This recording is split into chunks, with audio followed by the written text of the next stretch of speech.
La última adoración. ¿Qué pasaría si fuera la última vez que tenés la oportunidad de escuchar el mensaje del Evangelio? ¿Qué pasaría en tu caso si fuera la última vez que tenés la oportunidad de adorar al Señor Jesucristo, el único Dios verdadero? La Biblia dice, afirma que Jesucristo es Dios y Él es el creador tuyo y Él es mi creador. La última adoración, Marcos capítulo 14, versículo 1.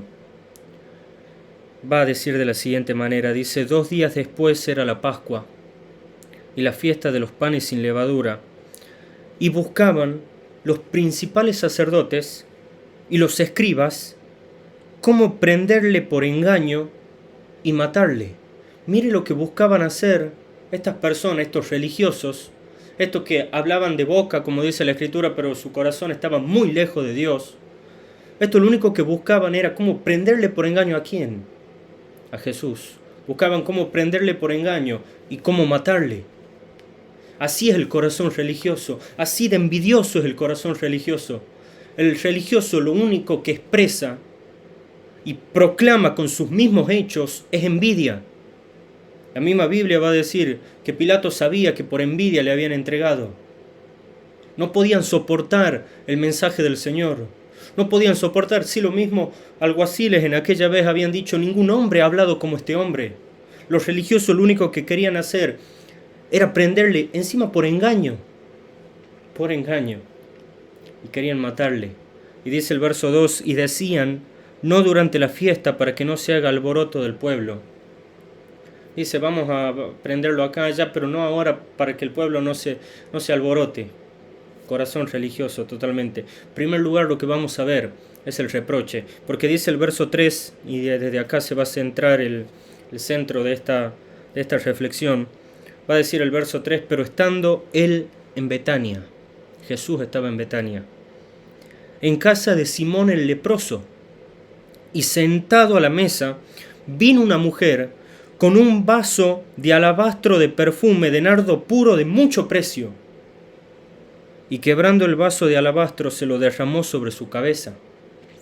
Y hubo algunos que se enojaron dentro de sí y dijeron, ¿para qué se ha hecho este desperdicio de perfume?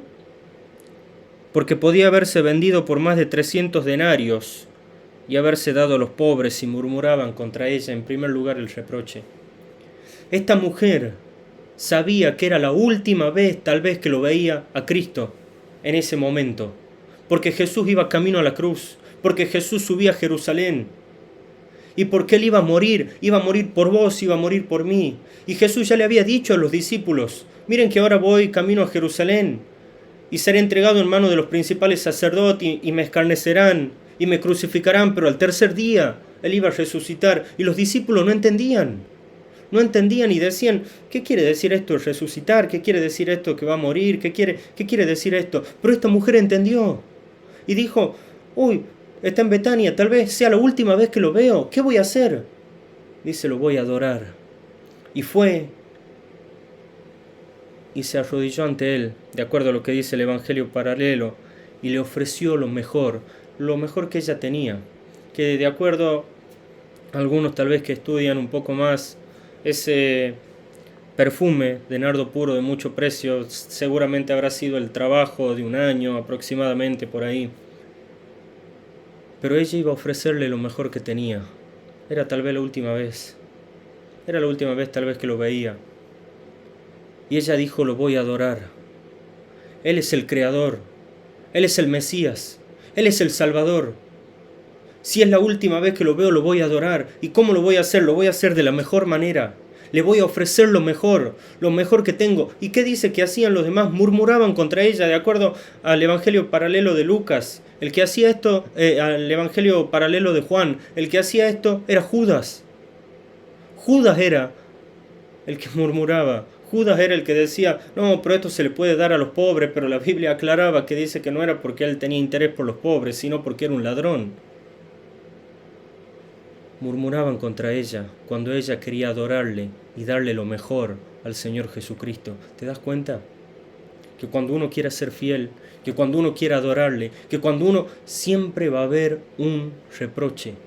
Siempre van a decir, te falta esto, no, porque míralo aquel, se cree ahora el espiritual, se cree el santo, se cree... Y muchas veces te lo van a decir desde la misma iglesia. Los de la misma iglesia muchas veces van a decir eso.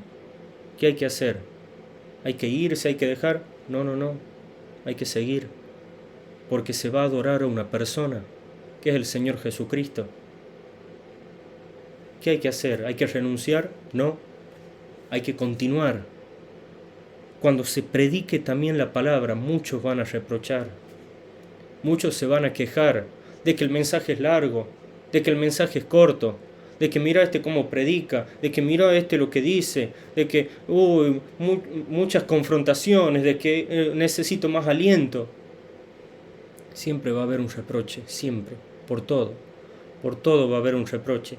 Si porque decís esto, porque decís esto. Si porque decís aquello, porque decís aquello. Si no saludás a uno, porque no saludás a uno. Siempre va a haber un reproche. Siempre va a haber un reproche. Se debe seguir con fidelidad. Murmuraban de esta mujer no le importó. Ella decía, tal vez sea la última vez. ¿Qué voy a hacer? Lo voy a adorar. No sé si voy a tener otra oportunidad. Yo podría decir de mí, tal vez sea la última vez que comparta esto. No sé si voy a tener otra oportunidad. Lo voy a hacer de la mejor manera. Y si el otro me quiere decir esto, y si el otro me quiere decir... que me diga lo que quiera. Yo voy a continuar predicando la palabra del Señor Jesucristo, que solamente en Cristo hay esperanza, que solamente en Él hay perdón de pecados y que solamente en Él hay vida eterna. Jesucristo dijo, yo soy el camino. Jesucristo dijo, yo soy la verdad. Jesucristo dijo, yo soy la vida. Todo eso dijo Jesús.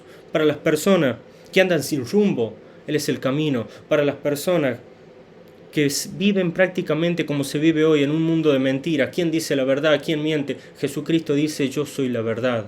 Él es la única verdad. Pero para aquellos que, por tiempos que se están viviendo hoy, son momentos difíciles, son momentos en la cual algunos no tienen una esperanza, Jesucristo dice, yo soy la vida. Jesús mismo dijo, yo soy la resurrección y la vida. El que cree en mí, dijo Jesús, aunque esté muerto, vivirá. ¿Cómo nos vamos a quedar callados ante una verdad maravillosa del Evangelio? ¿Cómo nos vamos a quedar callados? ¿Cómo vamos a renunciar? Por más que haya reproches, por más que haya lo que fuera que tenga que haber, se debe continuar predicando con fidelidad la palabra. Esta mujer fue a adorar y los demás reprochaban. En primer lugar, el reproche. En segundo lugar, el reconocimiento. Porque dice el verso 6 de Marcos 14, dice, pero Jesús dijo, dejadla.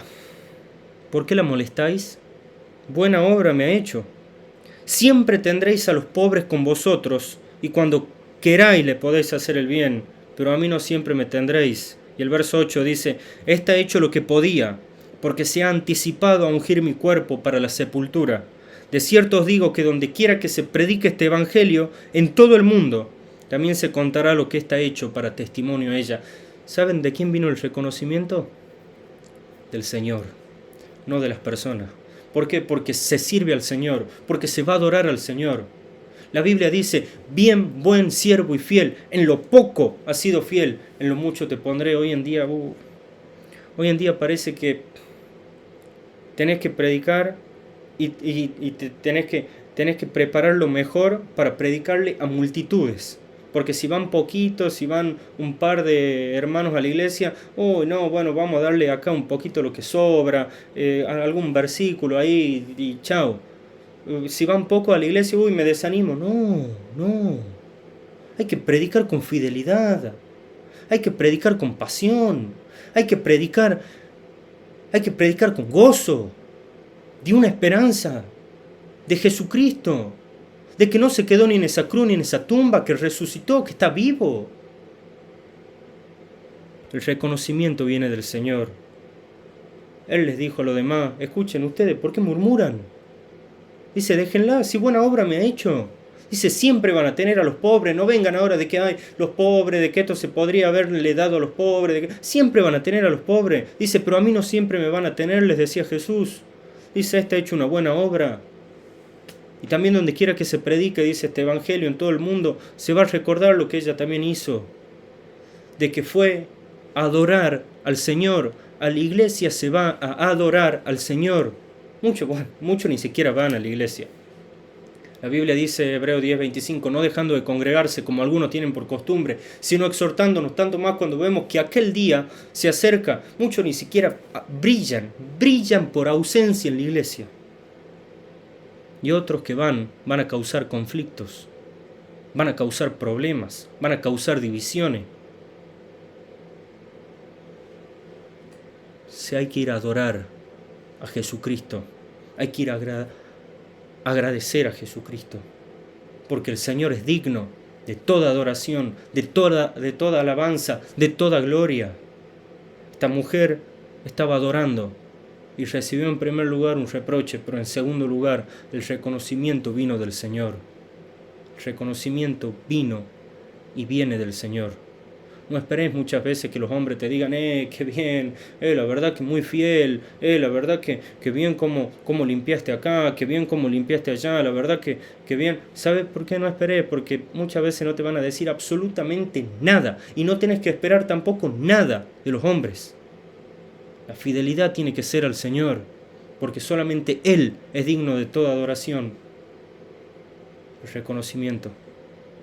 Pero en tercer lugar, y termino, el recuerdo. El versículo 1 dice, 2 días después era la Pascua. ¿Te acuerdas lo que se celebraba en la Pascua? Ellos en la Pascua celebraban cómo el Señor los sacó de la esclavitud de Egipto. Pero el versículo 3 dice, pero estando él en Betania, en casa de Simón el leproso. ¿Qué quiere decir? Posiblemente esta persona fue curada por Jesús. ¿Quién? Simón el leproso. Fue curada por Jesús y lo invitó a Jesús a su casa para darle las gracias. Qué bueno sería que vos puedas invitar a Jesús a tu corazón, porque Él es el único que puede curarte de algo incurable que la Biblia llama pecado. La Biblia dice, aunque te laves con lejía y amontones jabón sobre ti, la mancha de tu pecado permanecerá aún delante de mí, dijo Jehová, el Señor. Esto no lo digo yo, lo dice la Biblia. Por medios humanos es imposible quitar el pecado. Ya la misma Biblia lo va a decir, que por las obras de la ley ningún ser humano será justificado. Por eso la Biblia dice que Dios cargó en Él el pecado de todos nosotros. Simón el leproso fue curado de la lepra y lo invitó a Jesús. Qué bueno sería que vos puedas entender que tu corazón está leproso por el pecado. Que el pecado es una enfermedad que afectó a todos los hombres, una enfermedad pandémica, una enfermedad mundial, y que el único que puede curar es Jesucristo. El único que puede y que llevó tu pecado y mi pecado es Jesucristo. Solamente en Él hay salvación, solamente en Él hay una esperanza genuina y verdadera, y solamente en Él hay perdón de pecados y vida eterna. Qué bueno sería que en esta hora tomes la decisión que tomó Simón el leproso de invitar a Jesús a tu casa, de invitarlo a Jesús a tu corazón, y tal vez de decirle, Señor, yo he pecado, me arrepiento de mis pecados, ven a vivir en mi corazón. Qué bueno sería que lo puedas hacer. Dios quiera que lo puedas hacer y que puedas vivir para la gloria de su nombre.